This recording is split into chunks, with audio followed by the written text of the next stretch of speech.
Sasampahan ng pulisya ng reklamong obstruction of justice ang mga tumulong umano kay Pastor Apollo Kibuloy para makapagtago. Handa na ring magsampa ng reklamo ang 2 sa 5 biktimang nakausap ng Davao Police. Nakatutok si Marisol Abduraman. Naging pahirapan ang operasyon ng pulisya sa compound ng Kingdom of Jesus Christ, kung saan mahigit 2 linggong hinanap si Pastor Apollo Kibuloy. Ang ilang posible umanong tumulong sa kanya noon, pinaghahandaan ng sampahan ng reklamong obstruction of justice ng PNP. Particularly doon po sa pinaniniwalaan natin na nagkanlong po dito kay Pastor Kibuloy magmula po nung naglunsad po tayo ng police operation.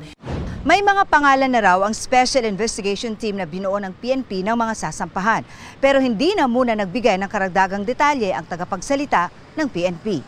Antayin po natin, ma'am, yung formal pagsusumiti. Meron po tayong active coordination sa DOJ. Gusto po natin na talagang malakas at airtight. 2 naman sa 5 biktima umano ni Pastor Kibuloy na kinakausap ng Davao Police ang handa na magsampa ng reklamo. Ayon sa PNP, may pattern of abuse sa mga biktima.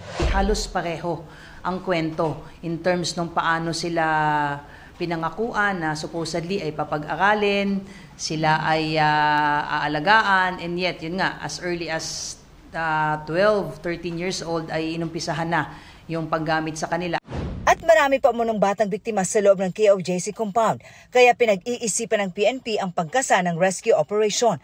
Takot pa rin umano ang mga bata, lalo sa sinasabing angels of death na ayon sa PNP, hindi kathang-isip. Existing itong mga tao na ito at may mga ilan na po tayong na-identify na mga pangalan. Posibleng armado sila, kaya aalamin kung rehistrado ang mga gamit nilang baril.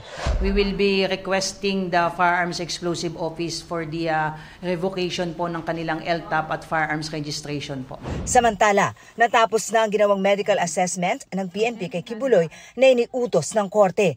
Kasunod ng hiling ng kampo ng pastor na hospital arrest. Isusumiti po muna po yan sa korte na kung saan yun po mismo ang korte ang nag-order po na mag-conduct po ng medical assessment. We will be submitting po yung findings po ng PNP General Hospital.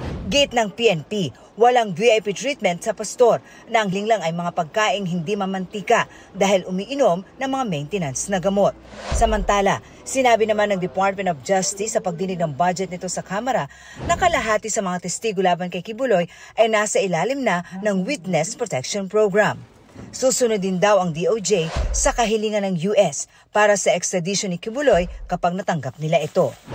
Para sa GMA Integrated News, Marisol Abduraman, nakatuto 24 oras.